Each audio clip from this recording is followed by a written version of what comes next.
This is a Film Stories original podcast. We made this. Welcome to the Starlight Ballroom. Hey!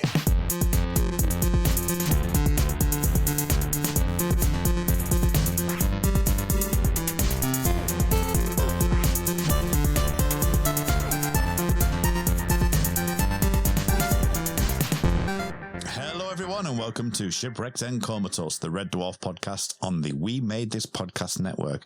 My name is Kurt North, and I am still roasting like hell. And we can maybe gather that we are recording this the same time as last week's episode.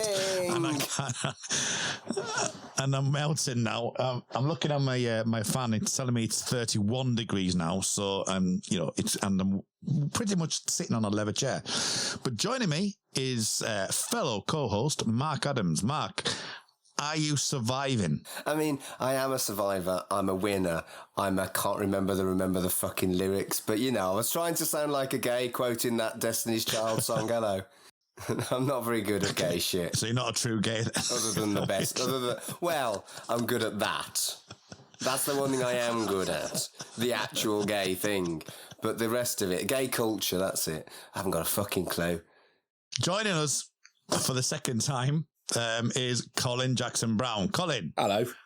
Are you just a mess of water and sweat at the moment? Because I am. Yeah, it's bloody horrible. I hate the summer. It's crap. I want it to rain. I want thunderstorms is what I want. Thunderstorms are really nice smell when it hasn't rained for a while and it hits the tarmac. Yeah. You get that really nice smell. Really, really heavy rain and thunderstorms. That's what I want. As long as I'm indoors, I'm down with that. I don't mind walking out in it a little bit if I'm really hot. Yeah, and there's nothing better than being by like a seaside. I'm just thinking about my childhood here, on a caravan and a haven holiday camp, and then looking out into the sea and seeing a thunderstorm. It's marvellous. That is pretty cool. Having complete 180-degree view. It's great stuff. But we're not talking about that. We're talking about Red Dwarf today. We're talking about Back to Reality, which was Series 5, Episode 6, and aired on the 26th of March, 1992. A lot to talk about in this one. First off, it's considered a classic. I don't think we'll get any arguments on that, Mark, but do you think it's a classic? I'm very, very excited to talk about Back to Reality because I've always made it very clear which my favourite episode is. It's Coming to the Apocalypse. But I'm pretty damn sure this is my second favourite episode in all of Red Dwarf ever. Yeah, it's definitely up there as one of my favourites. I know I've changed which one my favourite is quite a few times. It's a tough decision. Exactly. It's utterly brilliant. Absolutely love it. It's great. Let's talk about it. Let's talk about it. Should we just go straight into it then? Should we just dive straight in? Let's do that now.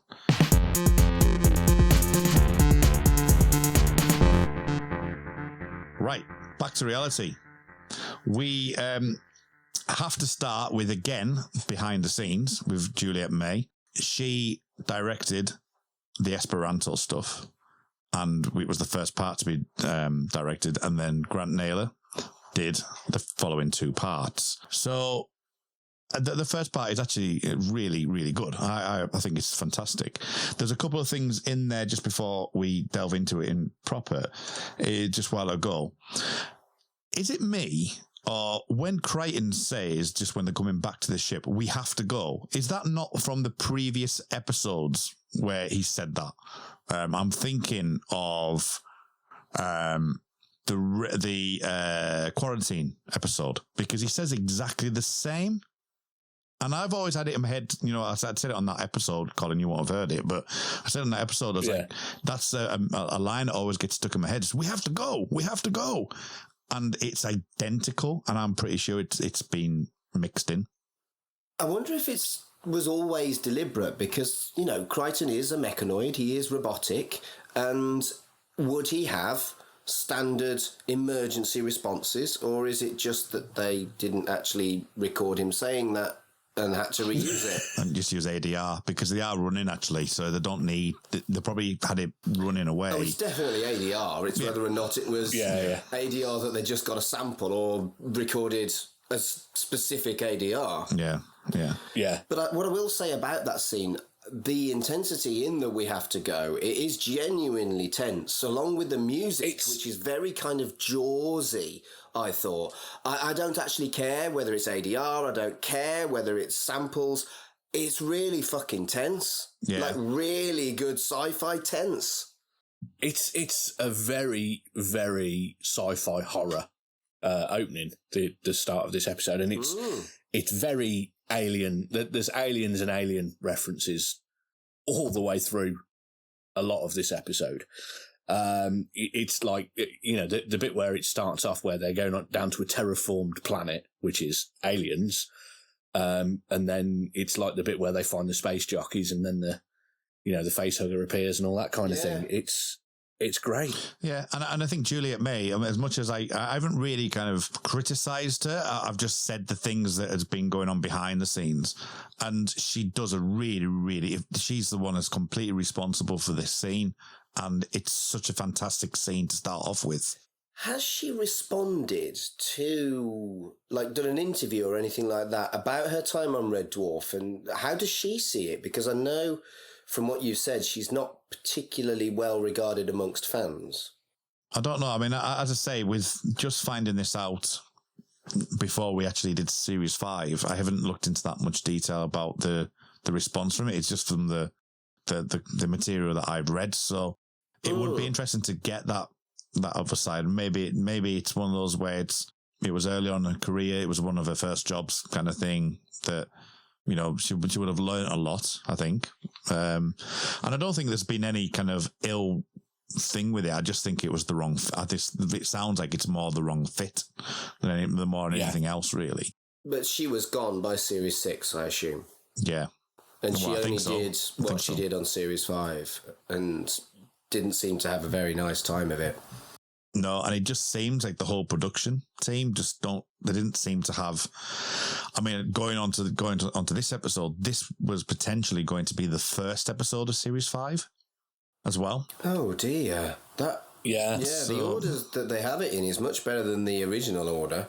It is, and it's as I say, with the fact that they were considering this being the first episode, that Inquisitor was like sort of the second episode film. You've got Demons and Angels with the first one filmed. You've got things being moved around all over the shop. It seemed just fascinating behind the scenes, as I said last week.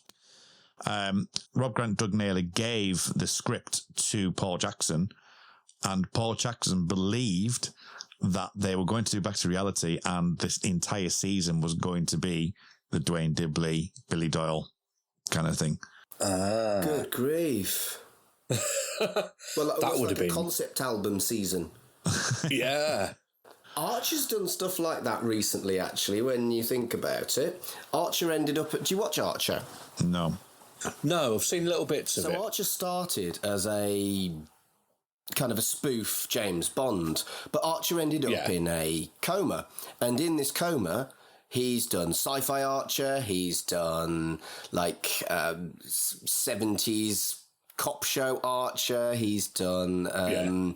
They basically allowed them to kind of redo all the characters, but in weird settings. Bit like WandaVision. Yeah. With different frameworks and different styles. Yeah, but I don't think they could have, even as strong as characters like Sebastian Doyle and Dwayne Dibley are. And we've seen that in the magazines where they've really kind of clutched onto Jake Bullitt as a character. Jake Bullitt in particular. Jake Bullitt, I would like to see lots of extra, extended universe stuff. An entire Jake Bullitt movie or series of movies would be fucking brilliant. But I'm still not sure 6 episodes with these characters would have been a good look. No. Particularly not the Doyles. No, I think you're probably right. Dwayne Dibley is very, very funny in the 3, 4, 5 maybe instances that we see him. I don't know if he comes back in the Dave series, but to my knowledge, he's in 1 episode of Series 5, 1 episode of Series 6. Can't smeg, won't smeg, and I'm sure he's in some Season 8. He's in Season 8. Yeah. But it's Season 8 they just do a different take on it, which is quite good. So Yeah, but we'll get to Dwayne Dibley. We will. I'm sure we will. I do want to mention, and I know I'm always the ick guy. It's pointing out that stuff that was okay at the time that would now be phrased differently. The term Oriental is used for East Asian people. And there's also the line which could be considered to be anti-Semitic, in as much as the cat says Saturday night at the Wailing Wall. Again, I think they've made very explicit attacks at religion in the past. Yeah. Whereas I think this was intended as a throwaway line that hasn't aged very well. Also, the Wailing Wall in itself, the name of it's the Western Wall, and the Wailing Wall name is seen as derogatory. Yeah, exactly. But the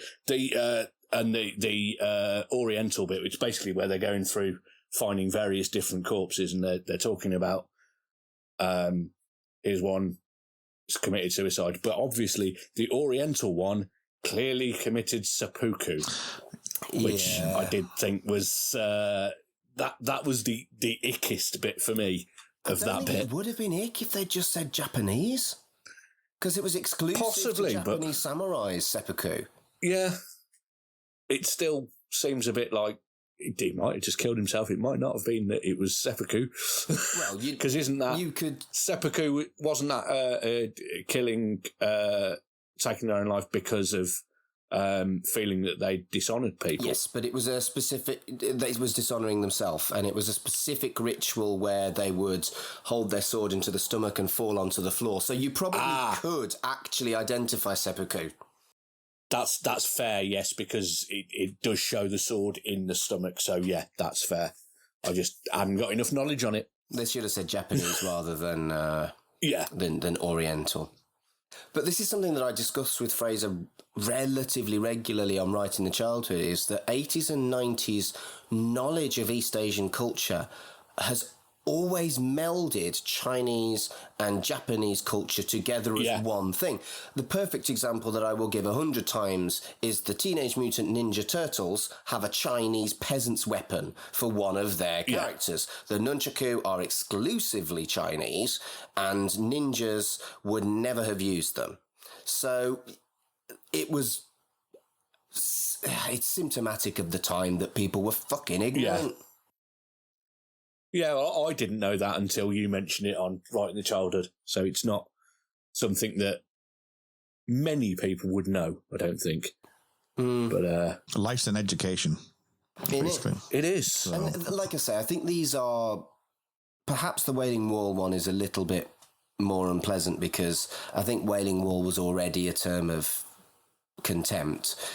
Whereas I don't feel like using Oriental when you could have used Japanese to be more specific is quite as bad for the time. It's pretty bad now. Yeah. And you've got to look at it with a little bit of perspective. The Norman Bates' mum gag lasted really well, though.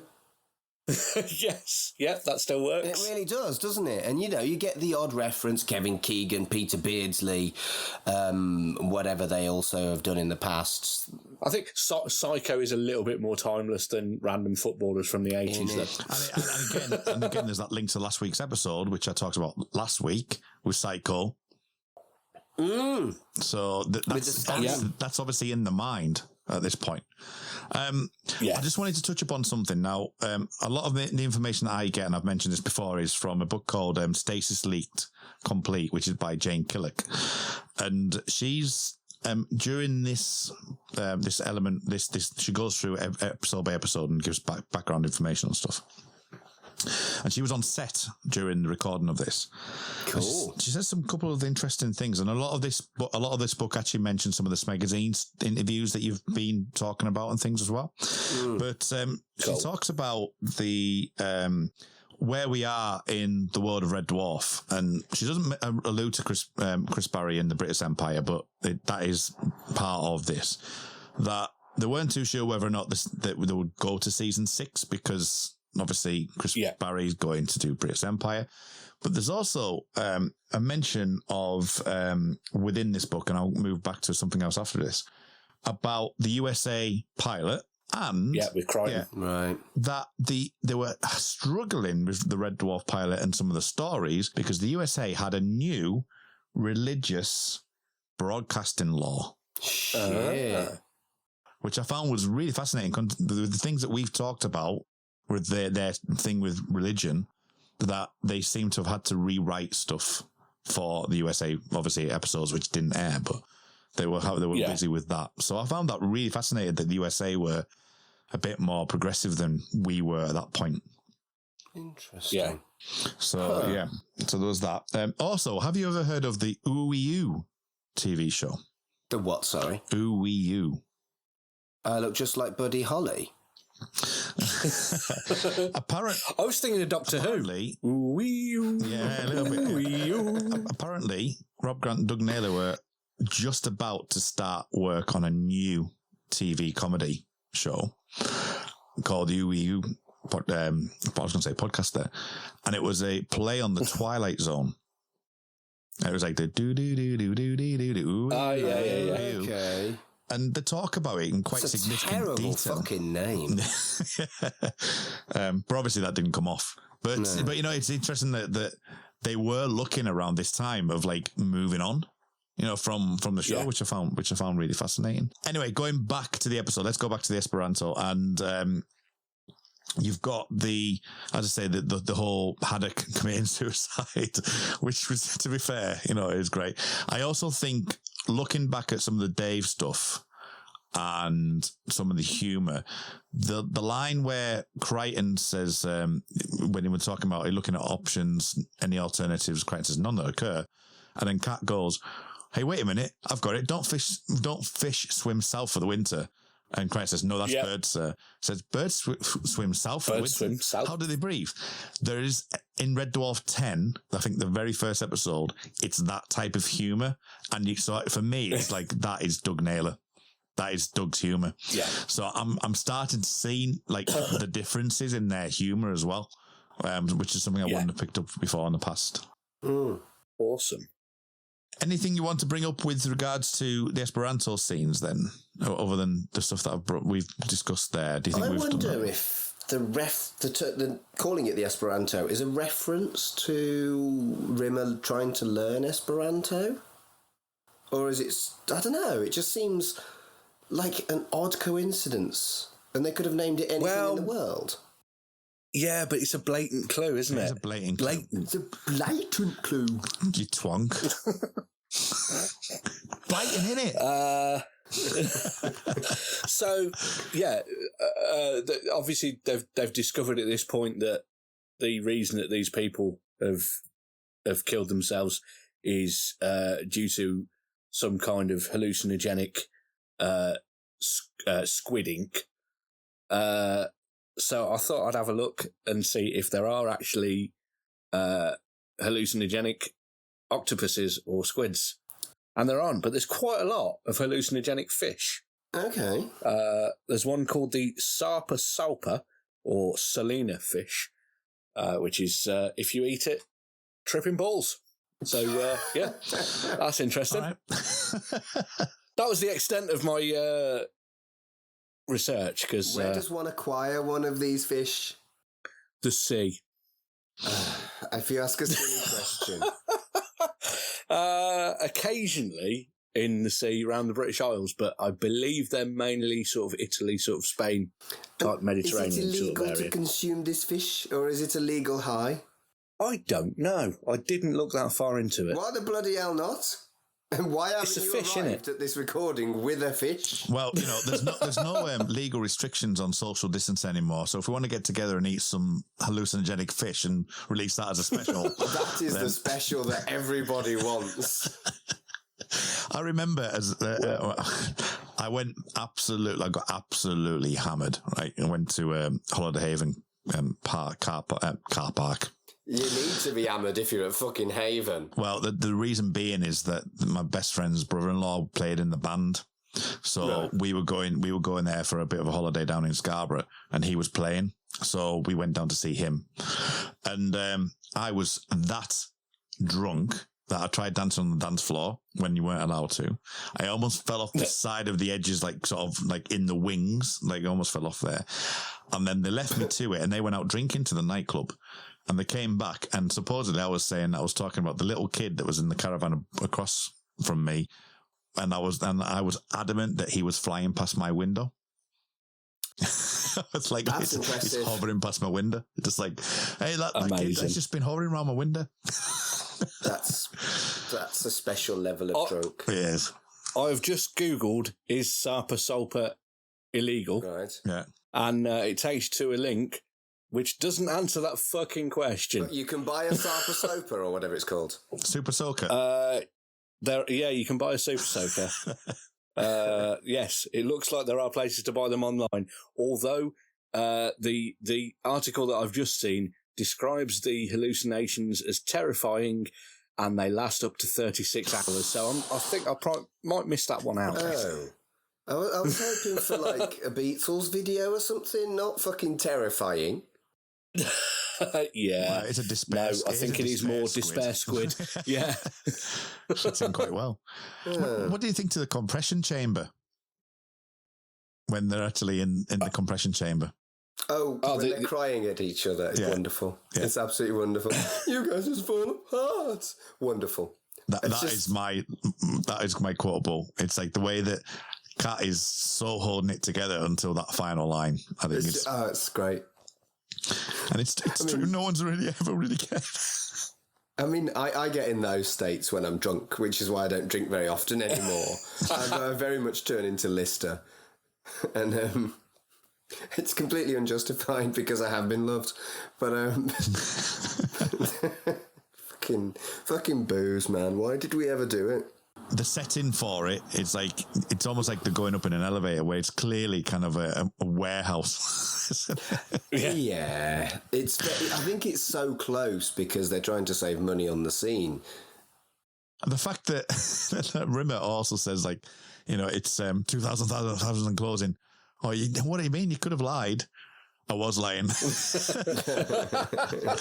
And again, this comes back to the kind of like the boys from the dwarf feeling for me. It's like it feels more like a posse now rather than disparate elements or someone getting at the other person or whatever. Because Rimmer's actually trying to do the right thing there by saying it. Yeah. So he's like, it was only 1,000 fathoms.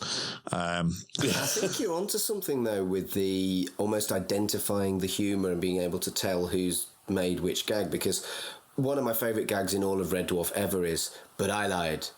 Twice in Justice. Yes. And it's a very similar gag when you think about it. And they're both bloody funny as hell. Yeah. Yeah. Okay, and then Lister. So what do we think to Lister when he talks about the alternatives? Because that for me is just like incredible. I just love the fact there's only 3 alternatives. I think it's either threat, food, or homemade. It'll either kill us, eat us, or try to hump us. And they need to find a way to tell it that they're not that kind of oceanic salvage vessel. I mean, which option is the worst? I don't know. Depends how you feel about giant sea squids. I mean... Sea squids as opposed to air squids? Okay. If you had to pick one, what would you go for? I knew that was coming. As soon as I said it, I was like, oh no, here we go. Well, the two of them, you're dead. Yeah. Yeah, possibly 3 of them, you're dead. Wow. I think you might be able to escape if it tried to hump you. Be a bit like an inappropriate Pepe Le Pew. It's like, do you take around for the rest of your life the scarring of what happened, or do you just want to get it out of the way and just like be killed? Basically, and I think I think a swift death would probably be the best. Shall we move on? We'll move on. It's probably best. So anyway, Queeg shows up. 4%. 4%. Oh, that was wonderful. That gag where they never acknowledged that it was just 4%, but that kind of visual gag. I don't think I spotted it for a good few watches. Yeah. And when I did, I was like, fucking hell. They put yeah, it's good. Yeah, and Timothy Spall does say it a bit further into the episode. Oh, does he? Yeah, he does, yes. Okay. Yeah. No wonder you only got 4%. Yeah. I know he said you must have been playing like puddings. Yeah. What do you think to the set? Mel Bibby was particularly happy with it. What do you think to the back to reality set and even the concept of, this is Machine 16. There's a lot of back to reality, in this world, even though it's not there. This whole concept of, this could be, if you're thinking about it, like they were saying, is this what it really was all along? It's a little bit Matrix, actually, where it's the sheer size kind of thing. Yeah, and the chambery type things that they come out of are just like in Alien, where they're coming out of hypersleep. So there's so many Alien references in this episode, which is great because I love it. But also, talking about the set, it's actually exactly the same set, but made to look loads dirtier, of the corridors in Hollow Ship. Good grief. Oh, yes, I think I remember saying that in Hollow Ship itself, actually. So, yeah. Because they reuse it. Because we said in Hollow Ship, actually, Mark, thinking back, how good that set looked. And the fact it was that, and it was like... and I know I've just listened to your Smagazine's episodes recently. Yeah.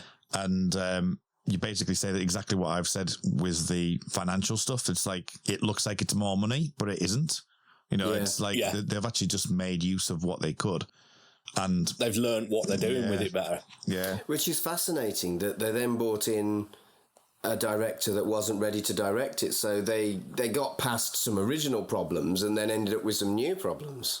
But as I say, Mel Bibby was particularly proud of the work he did. He kind of imagined it like, Timothy Spall's character would just come in and change the catheters, just change the bags. That's all they do. They don't look after them in any particular way. It is literally a factory, kind of like, as you say, like Matrix. Yeah. That's all they're doing. They're hiding away for those 4 years, and it's the bare minimum, and that's why it's so rugged. And I like the idea, the concept of that they've thought about the fact that it's not going to be like a Hollow Ship. It's going to be this rundown area, which I think is fascinating. And it really reminds me of going to do stuff like Laser Quest. Yeah. Yes. And your briefings that you get and stuff like, no running, everyone fucking runs. That's what you do. Yes, absolutely. It does remind me of Laser Quest. Fuck. And Timothy Spall's character, Andy, is utterly brilliant. Brilliant. We'd had Off Wiedersehen Pet by this, so Timothy. Yeah. That was 80s. Famous, wasn't he? He was, but he was very nervous about filming this because this is the first time he'd ever filmed in front of a studio audience. Good grief. So he apparently kept messing his lines up and having to retake. In the 3 Million Year special, I think there's a scene where Robert Llewellyn's like saying, "No, come on, you'll be all right," kind of thing, and he was just saying that how much he's had to like egg him up and say, "Look, you'll be fine, don't worry about it." So. And I think they actually mention it, and it's obviously been a while since we did the 3 Million Years, probably about a year now. That the way that we're saying, like, they're 4 comedians that are obviously used to that, and then you've got a well-known actor who it's in a completely alien environment. It's weird. And he's brilliant. Yeah, he is. He's great. He's in it for like seconds, but he is great. He's such a memorable character. I mean, if you think Red Dwarf, he's one of the first people you think of, for like standout guest stars. Additional characters, yeah. So. Yeah. Your twonk. You've also got the brilliant bit where they're all waking up and realising that they're not who they thought they were. And Rimmer's, "I'm not a hologram," and Crichton's, "I'm half human." And then Kat, "What the hell happened to my teeth?" Yeah, and I think it must have been scripted the way that it's been done, that the way that Lister falls into Rimmer. They say kind of gets up and it's like, oh, just like, because you haven't been sitting, you've been sitting down for 4 years. So, but also, you wouldn't be able to. But also into Rimmer, explicitly Rimmer, because he touches him. Yeah. But it's interesting. 4 years in that capsule, you wouldn't be able to walk. No, you'd be Well, yeah, your muscles would be completely wasted away, wouldn't they? Because people get that if they're in a hospital bed for a while. Yeah, but kind of technological advancement, sci-fi talk. Yeah. They've got like food tubes and catheters for waste, but don't get them mixed up because they did that once and didn't notice for... Was it 3 weeks or something? It's somewhere. Yeah. So Dwayne Dibley, they went to Ray Marston's wig studio, and there's a Catherine Tate sketch where they go to a wig studio. So I don't know if that's like obviously, you know, a famous wig studio that they may be taking a joke of in Catherine Tate's sketch show there. But they were looking for a particular wig for Dwayne Barry. That's X-Files. They were looking for a particular wig for Dwayne Dibley. And so they went to Ray Marston's wig studio and they said, oh, well, we haven't got anything like that, but, you know, it'll cost you X amount to be able to get this sorted. And supposedly someone had gone down to the basement and pulled this like box of stuff up, and there's a woman there, one of the makeup artists says, "What's that?" And it's like, just a box of wigs. And they found Dwayne Dibley's wig in that box. And Danny John Jules just put it on and everyone went, "That's Dwayne Dibley." Yeah. So Dwayne Dibley. How good is that? It's just brilliant.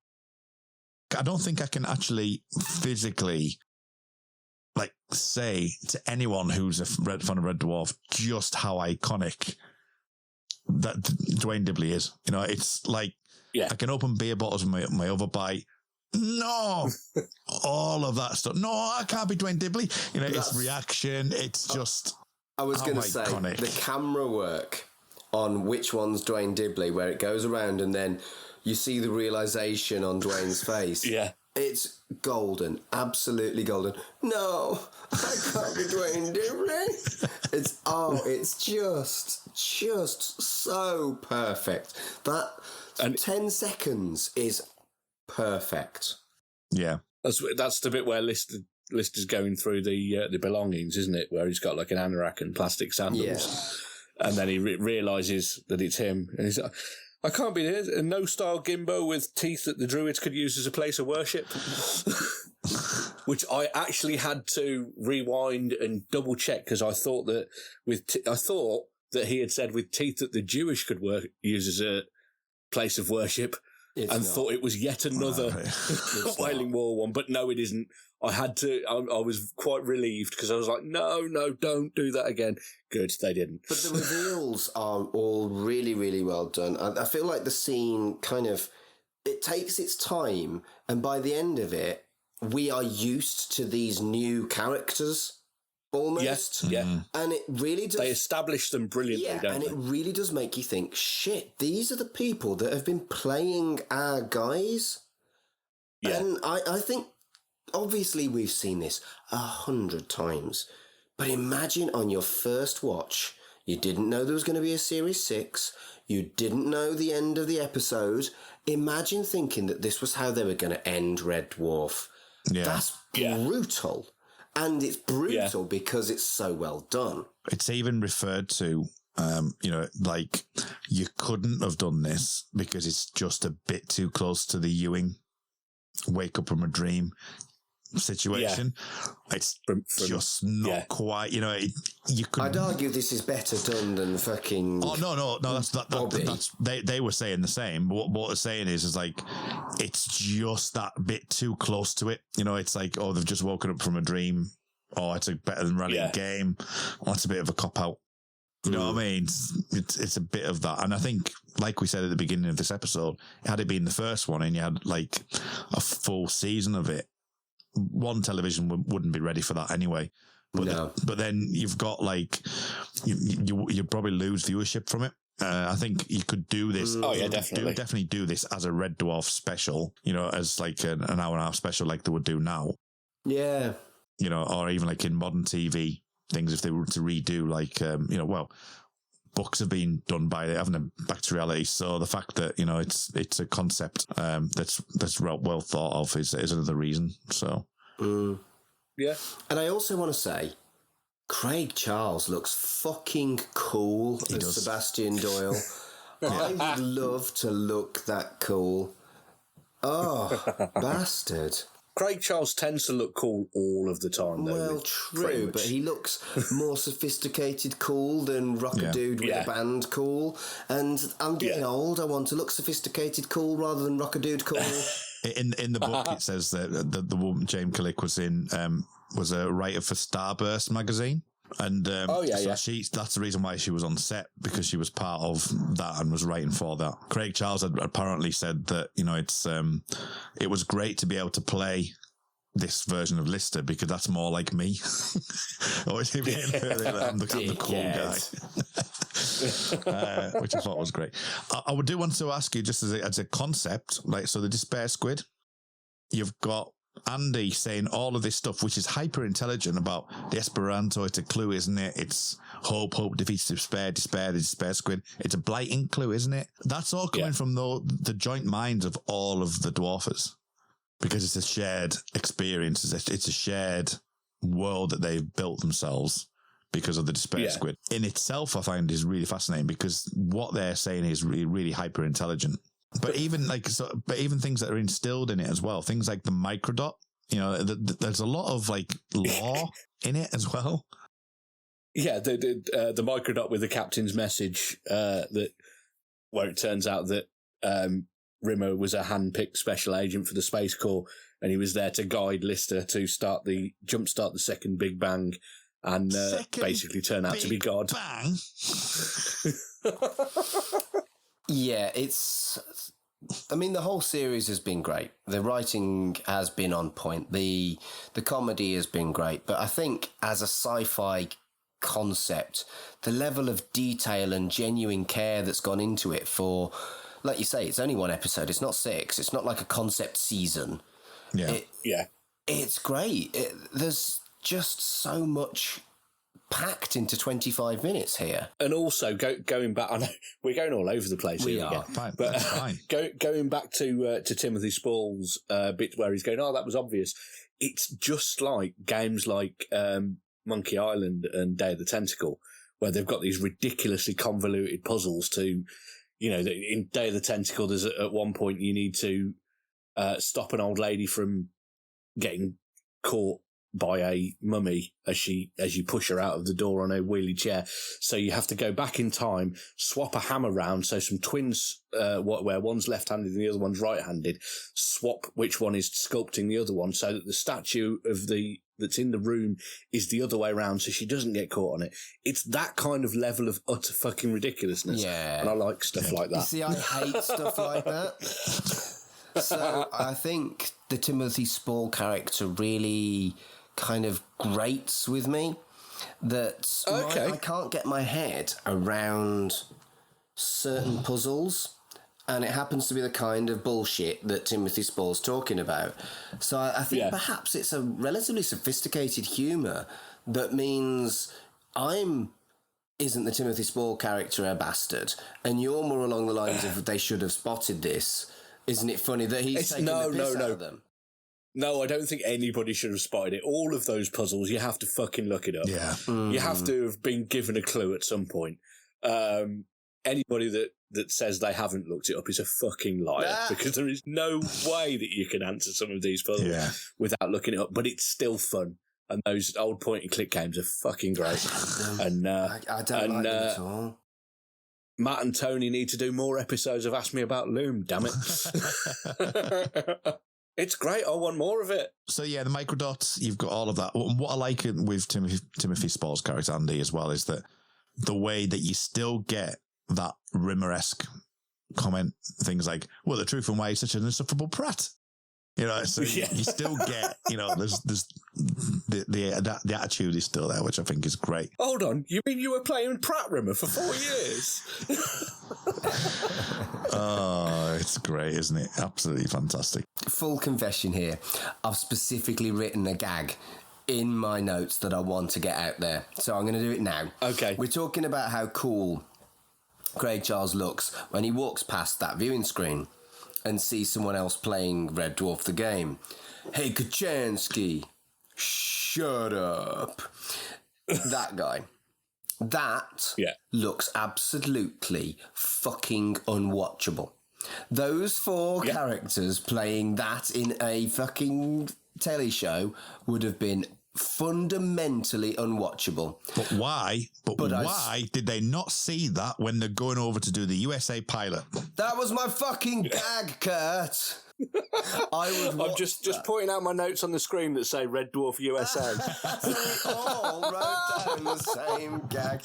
I would watch that dog shit over the Red Dwarf USA. I would. Oh, it almost makes me think that they knew it was going to be fucking terrible. Do you think? Because this was slightly before. Do you think that was deliberate? Makes me think they fucking sabotaged it.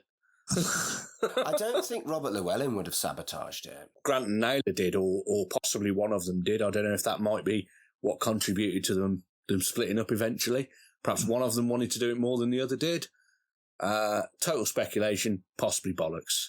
It just, I mean, the fact that the three of us basically made exactly the same gag, and we'd both been, all three of us had been chomping at the bit to make it. All three of us. I wonder whether there is some deliberateness there. Yeah, I'm sure of it. Do you know? I mean, just by, as I say, when towards the top of the hour, when I talks about British Empire, you've got Robert Llewellyn going to America to do the USA pilot. You've got this ooey-oo thing that's happening. You've got you know what I mean. So there's a lot of things in around here that's like culminating, and I'm pretty sure that they say in season 6. I need to look at the book again. That they greenlit Series 6 before Series 5 ended. That in itself is maybe a bit of a conspiracy theory, which we might be able to catch up with next season. Yeah, but I'd have thought they wouldn't have been able to do that because of Robert Llewellyn's availability. I don't know. That's something we need to look at and come back to. Unless Crichton was going to leave British Red Dwarf. It would have been weird that Chris Barry and Robert Llewellyn would have both left, leaving the Cat and Lister for a season 6. It would have been shite. It would have. I always thought that there was a massive gap between Red Dwarf Series 5 and Series 6, but there wasn't. It was about 18 months. It was 6 and 7 that there was quite a big gap, I think. Yeah, it was just that at that time, I was 10, then 11.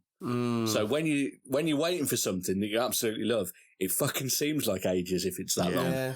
It's 10% of your life. That's a very good point. Let's go back to the episode. The Doyle brothers. What do you make to them? What do you think to their characters and how they relate to each other? And also how they're, because the whole point of this episode is that they're being made to be despair and to commit suicide because they don't like the people they've become. Kat and Dwayne Dibley is, I would say, fairly consistent with what you'd expect. But the Doyle brothers are really interesting, I think. I think it's more subtly done than Dwayne Dibley. Yes, definitely. Would spot that Dwayne Dibley is essentially the opposite of the Cat, whereas the Doyle brothers aren't essentially the opposite of the Rimmer and Lister. And it's more complex for those characters than it is for the Cat. So if you'd have created an opposite, they might not have actually despaired as much as if you'd created what they are in these characters. Yeah, I mean, Lister, it takes to he kills somebody before the despair kicks in, so it's a longer game as well. Yeah, because he's quite pleased with who he is when he's taking out all the stuff going, wow, must be really successful because I've got a limo in in the car park and stuff like that. I talk about quotable Red Dwarf all the time, but there's literally one lyric from one song that I've ever really, truly remembered. And it's from a really obscure Jesus Jones track. And the line is, the problem with success is you become what you detest. And Lister's realisation of that is really quite sophisticated to watch. Because you're right, he starts quite pleased, I've done well, but then he realises what he's had to do, and he has indeed become what he detests. Yeah. Can't even remember the name of the fucking Jesus Jones song.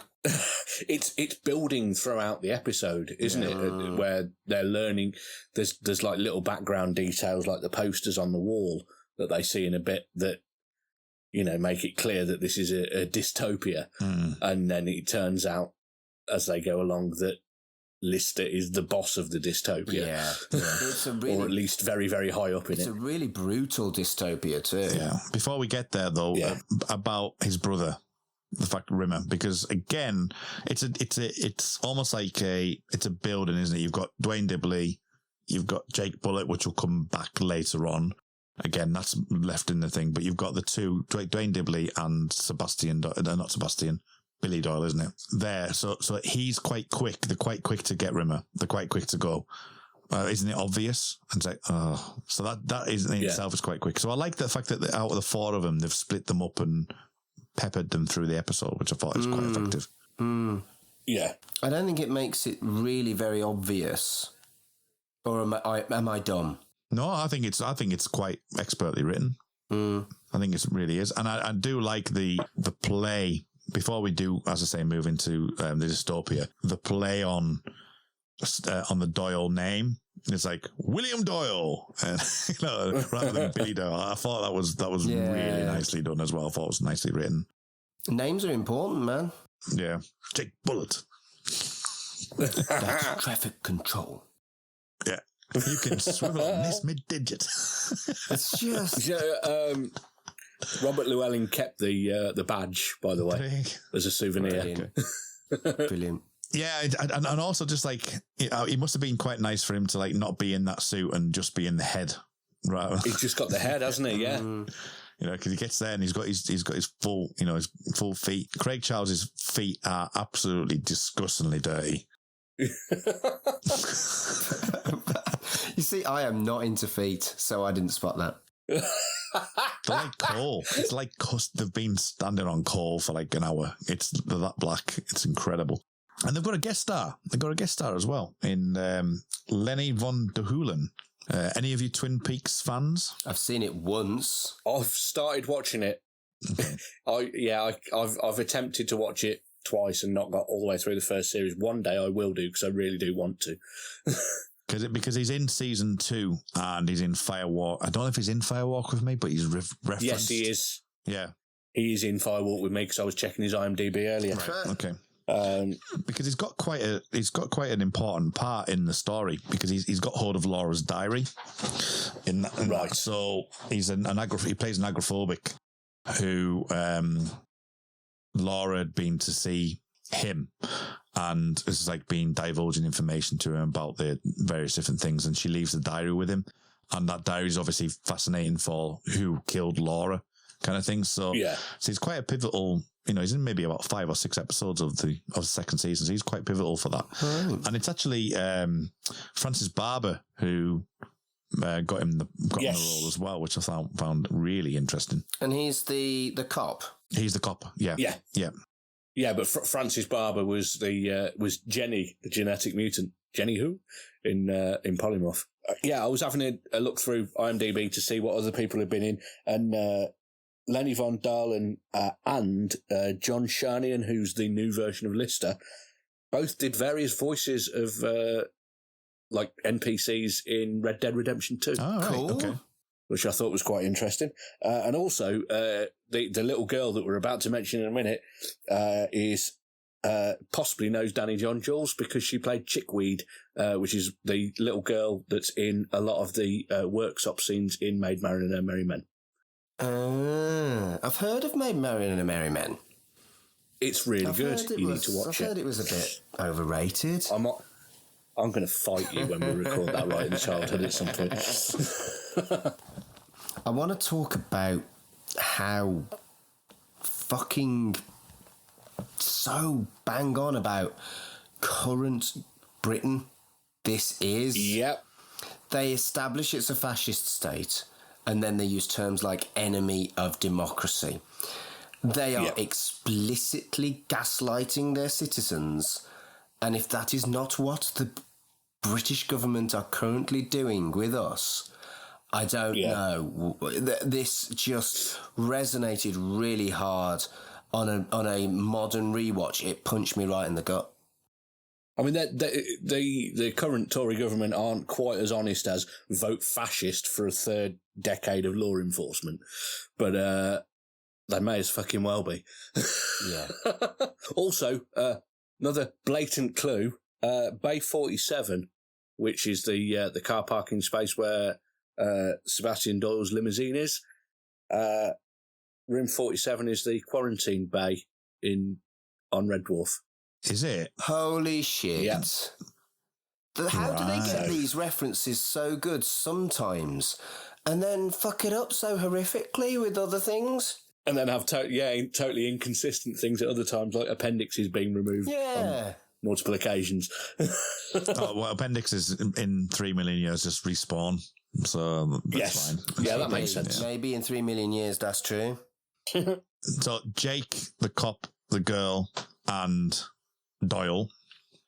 Great scene. It would easily stand in a dystopic future film, Yeah. I think. I think yeah. the way it's filmed as well, I think is great as well, considering the money they would have had.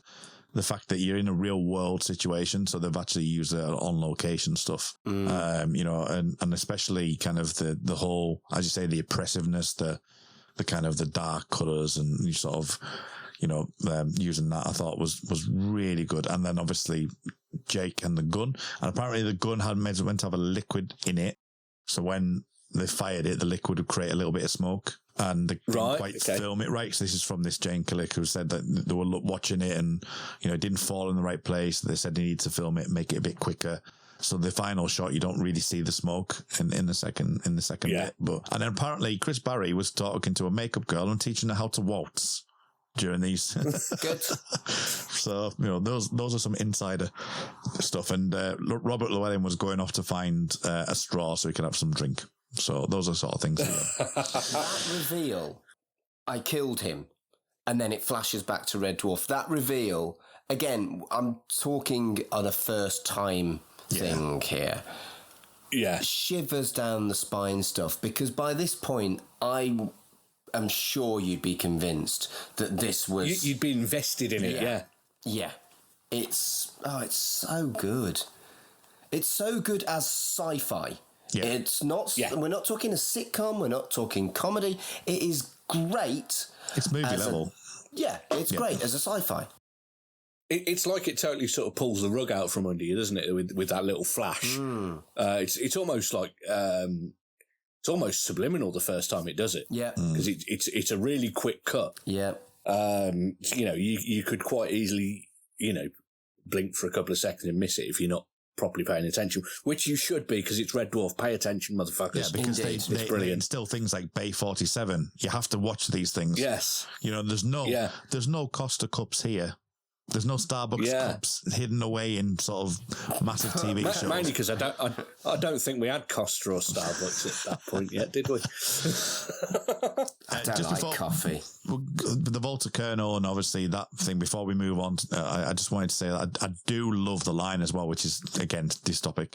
The way he says, well, you change them from being alive people to being dead people. Yeah, the Ministry for Alteration. Yeah. It's like, what do you alter? You change them from being alive to dead. Yeah. It's very 1984, the whole thing with all the referring to people as voters and stuff. It's that kind of dystopia. Oh, it's bleak and vicious, and I'm all for it. I'm all for it as well. I love my dystopic stuff. So yeah, man. I think it's great. As entertainment, definitely not up for it. Oh no, we already live life, it, Kurt. I thought I covered that. Well, yeah. But you never know where you're quite living, because things get turned around in 2 hours and 38 minutes. But, these things happen. By the time this goes out, people have forgotten about that. I've seen many a YouTube video go at the start of the pandemic, and it was like, a future person would be like, oh, yeah, remember the Australian fires? Oh, they happened, didn't they? That was the beginning of 2020. Yeah. It's like, okay, well, yeah, you might want to start putting shares into GameStop. What you're talking, and there's so much that's happening in 2020. That's like, you literally, if you read a book on 2020, it'd be a case of, what on earth did those people live through? It's probably true. Yeah. I mean, even when it started, there wasn't this Red Dwarf podcast. No. No. In fact, when it started, I'd met well, not met, but I'd podcasted with Kurt before. Yeah. But I didn't know you yet, Mark. No, no. You know, Good grief. this has all happened in a very short space of time. This fucking weird. This whole fucking pandemic, it feels like it's been 5 minutes and 10 years, doesn't it? Yeah. Yeah. Anyway, that's not what we're talking about. We're talking about Red Dwarf. Anyway, back to reality. Yep, don't say the Back C to word. reality. Let's get back to reality. Don't mention the C word. Don't mention the C don't word. mention the C word. No. So then there's the massive action There's a sequence. massive action sequence. Cat hurts his arm. And again, Mark, we've been talking about this of late, that I am defined by the smeg-ups when it comes to this era of Red Dwarf. Yes, yes. You are. And this is a smeg-up which defines another episode for me. Oh, when he falls on his arse. Yep. Yeah. It's just, you just see it and just think, I know what happens when he just falls back. Yeah, and you can see the cut because they used that same cut. So they cut it. Yeah. And you know that they actually filmed him fall on his arse. But I think, obviously, they couldn't afford a car chase. But I'm so glad that they couldn't afford a car chase, because even though this cost them 10 pence, it is so much better than any car chase could have been. Yeah. Even with motorcycles carrying personal rocket launchers, jumping a bridge and helicopters. Well, I mean, the whole speed bumps. Yeah. It's wonderful. It's wonderful. And something that was really kind of on my, not necessarily the watch I just did before we came on air, the one the other day when I was watching it, and it made me chuckle, and it's not meant to make you laugh, is when they wind down the windows. Because I think it's meant to make you laugh. No, but that doesn't exist anymore. Yeah. As in, winding windows down in a car doesn't happen anymore. And it was like, oh my God, just think that people won't get that reference. Like nowadays, they just won't get that reference. Well, people that have been in my car will get that fucking reference. I've always had the velocity buy an old shit car and drive it till it dies. Actually, the back doors in my car have got windy bits. It's just the front So ones what that are we've established electric. here is Kurt's got a posh car and we're common. Yeah. Okay. Yeah. Maybe I'm the Volta Colonel after all. That's it. But it winds the sun one as well. Yeah. That's true. Fucking hell. Who has a sunroof? Oh, that's great. And what I like as well, which makes it funny, is that Cat takes about 3 hours to get out of the car.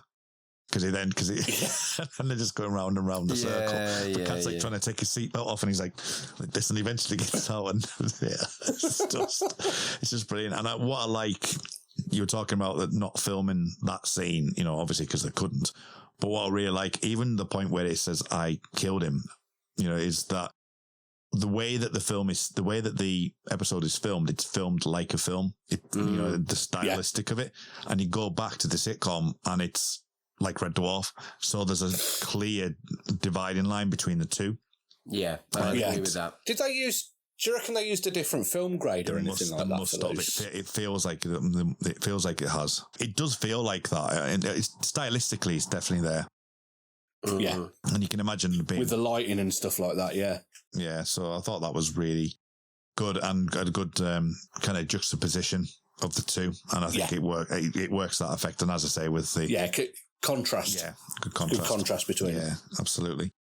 And obviously, Holly gets to say a few bits as well. So Holly's actually probably the best use of her. Demons and Angels, she was okay. We discussed that last week. But I'd say this is probably the best use of Holly that we've had all season. Still only 9 lines in the entire episode, though. Shit. And it's less lines than last week. And it's her final ever episode as well. Is it? It's the last time that we see Hattie Hayridge as Holly. Good grief. So is she not in Series 6 at all? Nope. Oh, good grief. Because she's lost with Red Dwarf. Yep. Oh, you're right. Yeah. Oh, dear. Spoilers for people that haven't watched it yet, of course. Hattie. Oh, I love Hattie. So we lose Red Dwarf and Hattie within 2 episodes. Amazing. So while we're continuing with the bleak talk, all the fear and self-worth stuff it seems so easy to manipulate. And an initial thought was, is it because these are specific characters that they've deliberately created flaws that people can empathise with? Or would that be the same for everybody? Is everybody basically as weak-minded as the characters in this sitcom? I don't know if it's weak-minded, but everyone's got their sort of trigger points and things that will set them off, haven't they? I think it would be... I think the Despair Squid would have a fucking field day with me. I think I would be easy to manipulate like this. I just wonder whether you two think that too. I think you would be, yeah. I'm all right. No, I think pretty much everybody would be. I definitely think there would be, yeah. There's bound to be stuff for everyone. Your self-doubt would kick in. And that's where it would be. That's where it comes from, so. It's only just really occurred to me that the Despair Squid essentially works in the same sort of way as the Scarecrow from Batman. Yeah. Where, you know, it's making people hallucinate things what scared the crap out of them. And I think that this, to me, is probably as pure Red Dwarf as you're ever going to get. I think this is in their heads as the book writers, that this is kind of like their wheelhouse. This is like if you were producing, you know, a £300 million movie, this script would be great for it. Yeah. Because this is what they've got in their head as Red Dwarf as a concept. I think this is definitely what they would be playing on. And I think it's a lot darker than some of the stuff we've had before. The book's a lot darker, and I think that's more in there, you know, and some of the stuff they've done since then is dark as well. So I can totally see that this is kind of like the thing they wanted to do. It's taken them to series 5. Yes, there's other, there's other shows that they've done it in. There's other episodes they've done it in. But I think this is the culmination of all that work and including some of the book work. I think it's absolutely supposed to be the last episode. I think it's the swan song, isn't it, that they're setting it up for? I think so, because it does feel like it could have ended with them in that world, or it could have ended the way it did. It does feel like this was if we don't get to make any more, this is our swan song episode, definitely. Yeah. Definitely. And with it being Holly's last episode, at least it ends with Holly saving them all. Yeah. You know, they would be dead if it wasn't for Holly. It's almost a redemption, basically because getting Holly's through to always, regardless of whether it was Hattie or Norman, has always been portrayed as really thick, and she is brilliant here. Yeah, absolutely. Yeah, well, without her, they would be dead. So that's a very, very, very good point. But there's also there is a quotable dwarf bit. Ha! Beat you to it, Mark. In the bit where Holly is giving Crichton instructions, where she's telling him to put the gun down, walk forward 3 spaces, and Crichton's going, "I'm going to walk forward 3 spaces," and then Rimmer says, "Have you quite finished being strange?" I've said that so many times. Quotable, I agree. I've also had it said to me quite often by my dad. So it's my dad's quotable Red Dwarf, I think, this one. And I like, how the bullet would never have worked when Dwayne says, we could put our heads together and we can go down the line. It's like, there's a real despair in that, though. Yeah. We've only got 1 bullet left. And also the lithium carbonate. So, you know, they are good writers. You know, they've put that in during the decompression scene about the lithium carbonate. They've the antidote is there. You know, it's not just a case of suddenly it's become a MacGuffin that suddenly appears from nowhere. They've put that in. The Chekhov's gun has worked quite well there. Chekhov's lithium carbonate. That's the end of series 5. Is there anything in the rest of this that you would like to mention? Anything I missed? So I just said that this was designed to be the end of the series or the end of Red Dwarf completely. However, it doesn't end on a gag. It's just a little bit flat. And it was a wonderful, wonderful episode. But the last 20 seconds of it didn't feel like the end of a series, weirdly. Well, it's got the sort of fly off into the sunset kind of. It does, but you'd think it would have a gag. Yeah, it's not a hilarious ending. But they've made up for... There's been enough in the rest of the episode. Do you think that the whole Dallas thing was playing on the minds and they kind of rewrote it? Maybe. Possible. I'm glad they did. Yeah. But, I mean, my major thoughts for this is it's a shame that Holly's gone, because Hattie Hayridge has been massively underutilised. That's why they've finished using her, because they were running out of things to do with her. Basically, ever since Crichton appeared, he got all the sort of exposition type stuff that Norman version of Holly used to do. And unfortunately, despite her being utterly hilarious and brilliant in every single bit that she's ever in, there weren't enough ideas to sustain her being in it more, which is a massive shame. I always thought it would have been good to have her as one of the characters that wakes up with them. Oh, that could have been, But then you wouldn't have anyone that can come out and help them, save them, could you? That's true. Yeah, it would have. They'd have probably been stuck there then. You're right. And maybe if they were supposed to be stuck there, she could have been. A Scudder could have saved them. We've not seen you for about 3 series. Where have you come from? That would be a MacGuffin, wouldn't it? Definitely a MacGuffin. Machine. And so that brings the episode to an end. It isn't the last time we'll see the squid, though. Huh? I'm going to leave that out there with you, Mark. Well, Colin hasn't seen it either. He's as ignorant as me. This is true. Yeah. This is true. It isn't the last time we'll see it. Good grief. Dun, dun, dun. There's a reason why I'm telling you that, because you'll find out. but yeah, you've got that to look forward to in at least 3 series time. Right, so unless you've got anything else to say, we shall wrap up. I think Series 5 for me has been the first one that has absolutely not changed my opinion whatsoever. I came into Series 5 expecting it to be excellent, and I came out of it thinking it was excellent. Whereas I think as we've done these for the previous 4 series, my perception and my appreciation of what's come before Series 5 has changed. I think particularly Series 2 and 3, my opinion of them has very much got higher.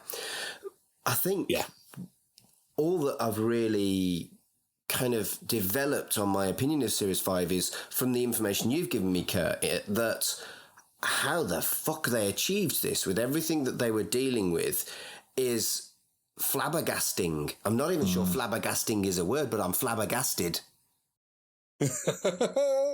If you go through the running order of the episodes, right? Hollership, the Inquisitor, Terraform, Quarantine, Demons and Angels, and Back to Reality. We mentioned last week Demons and Angels is overshadowed by this episode. But from last week and the problems they had and the episode it is and the gags in there, I don't have any real qualms about any of those episodes. I can't say that for the previous 4 seasons.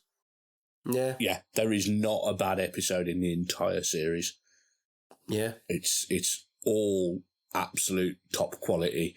It's all 9 out of 10 at the lowest. Yeah. Not that we do scores, because fuck scores. No.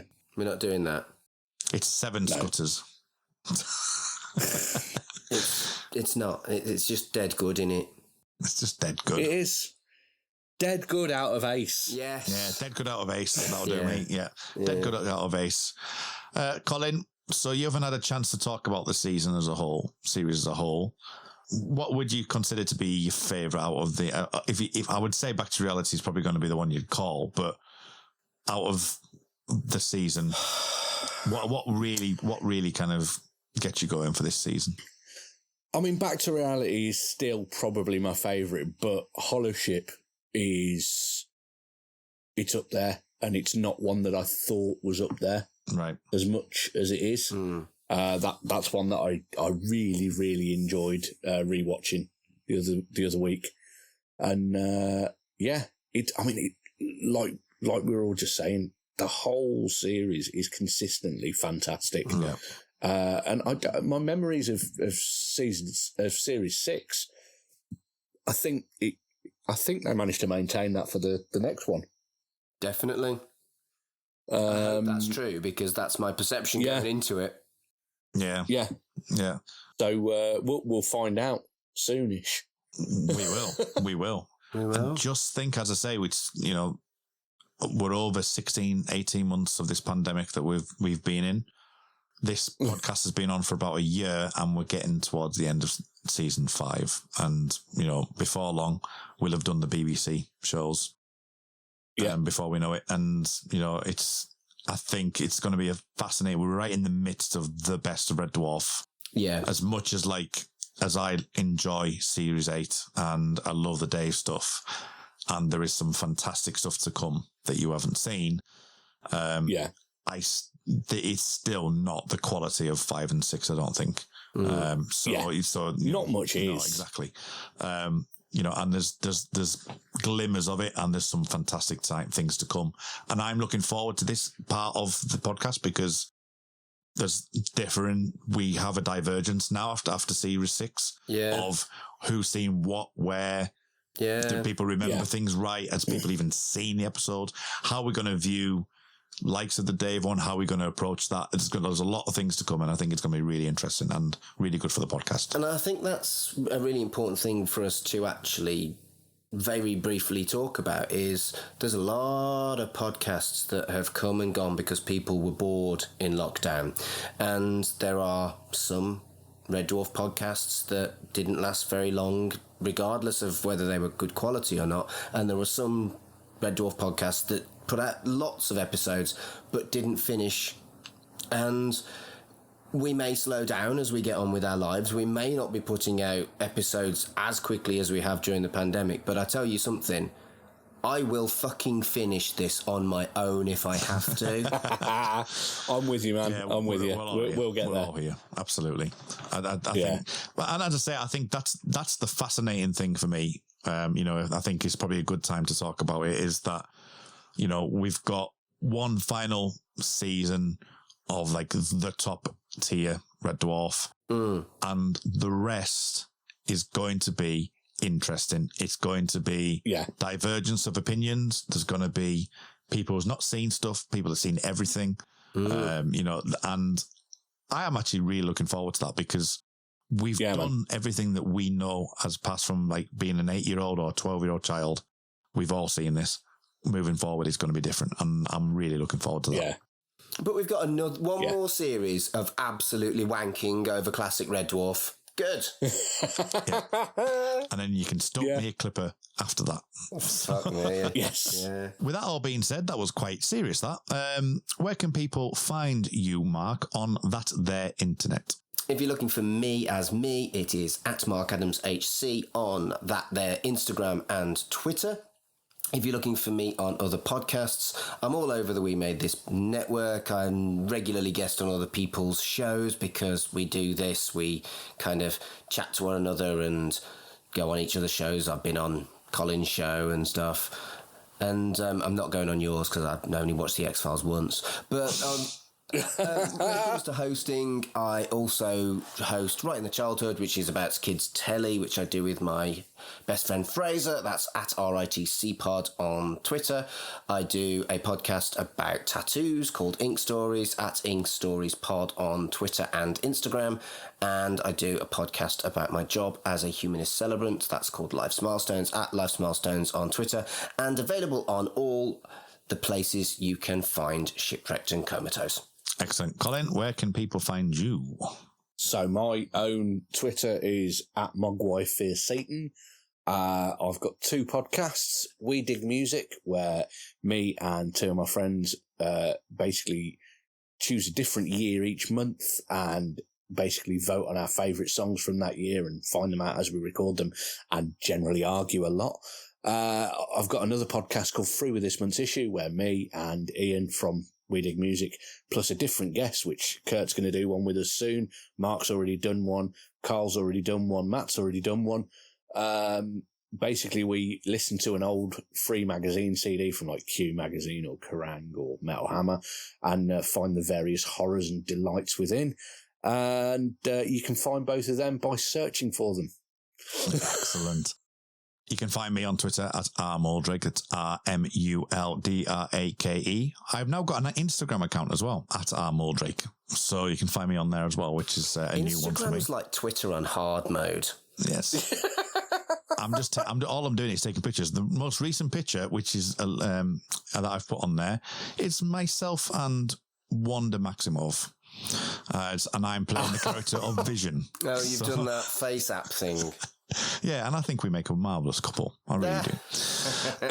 Which links into the podcast, which even though, you didn't come on with me, we circle around quite a bit, and that's podcast 616, the Marvel Universe podcast. Yeah, we've both dipped in as hosts of that, haven't we? Yes. So no doubt at some point in the future, because there's 50 years worth of Marvel stuff that they're going through, apparently.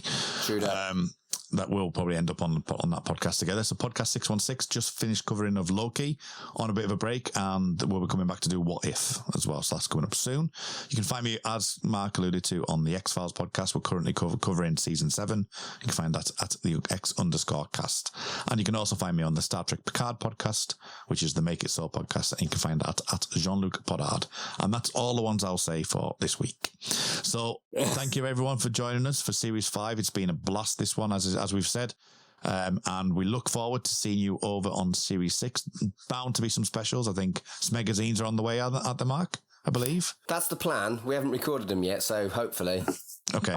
I've actually physically got one in this room. Wow. Rather than just on the internet. We'll do some, because it was such a good idea doing 7 fucking podcasts in 7 fucking days. It's your idea. I'm an idiot. As I say, it may slow down. It may be like 7 podcasts over 7 months, but no. We'll get that's a good idea, Kurt. No, it's not. So yes, expect some specials. We'll be back for series 6. But until next time, remember. Dwayne Dibley. Hey, Kachansky. Shut up. Hello everyone, this is Tony, Network Chief of We Made This. As you know, our podcast network brings together a brilliant assortment of talent who talk about all kinds of pop culture content, such as the episode you just listened to, or maybe you're just about to listen to. We're not going anywhere, but we'd love to keep the lights on for even longer if you're able to support our network on Patreon. For just £2 a month, you get your name in lights and the satisfaction of knowing you're helping us produce more great audio. And for £3 a month, you'll get your name in lights, but you'll also get access to an exclusive bi-monthly podcast from the We Made This talent pool on podcasting, pop culture, and, well, you tell us. We'll take your suggestions. For less than the price of a coffee per month, you can help keep We Made This going. Just head to patreon.com/We Made This. That's patreon.com/We Made This. And get the ball rolling. Now, back to your scheduled programming. Elsewhere on We Made This. The X-Cast, an X-Files podcast. One of the interesting things about Carter's work as a writer and director, and again, this is something that I consider, personally, I'm not speaking as anybody with any theological expertise, to be clear, but just something that when I see it in his work, I think this is something I associate with Catholicism and my religious faith, or the religious faith I used to have and kind of still never really kind of let go of, is Carter's preoccupation with the idea of sin, redemption, and in particular forgiveness. Free with this month's issue. I went for quite a few years in a row to Leeds Festival, where there seemed to be riots following us wherever we went for a few years. Yeah, there was a riot at the one I went to, I remember. Yeah. Well, me and Sarah, our first festival was Leeds 2000, where there was a riot in the field that we were sleeping in. Because sleep is important and nothing is going to get in the way of my sleep. I need to clarify this. We decided that if we didn't open the tent and look outside, we would be okay. Yeah. And then the next morning, opened the tent, and surrounding our tent were burnt tents and an entire row of toilet cubicles that had been burnt to the ground. Wow. So I like to think they thought, wow, if they think this is not worth leaving the tent for, we don't want to mess with these people. Yeah, absolutely. Yeah. They're that committed to sleep. Let's not with them. They must be serious business.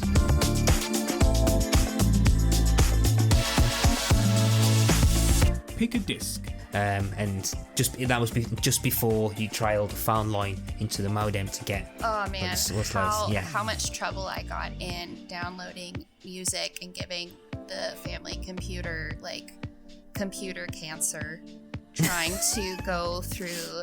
Because I had a very religious home, so on my MP3 player, the Black Parade, actually, I changed the titles because I wasn't allowed to really listen to rock music. So the Black Parade was like the Jesus Parade, and I changed the names and stuff. So if my mom saw me listening, I was like, there's no album art. I know exactly what the songs are. Check out all of these shows and more on the We Made This podcast network.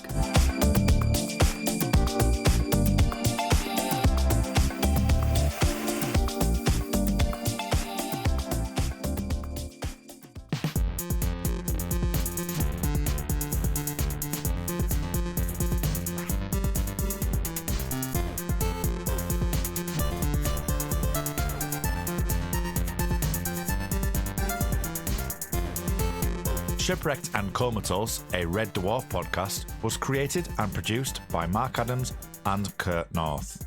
You can find us on Twitter at Red Dwarf Pod, and we are part of the We Made This podcast network, which can be found online at wemadeThisPod.com or on Twitter at WeMadeThisPod.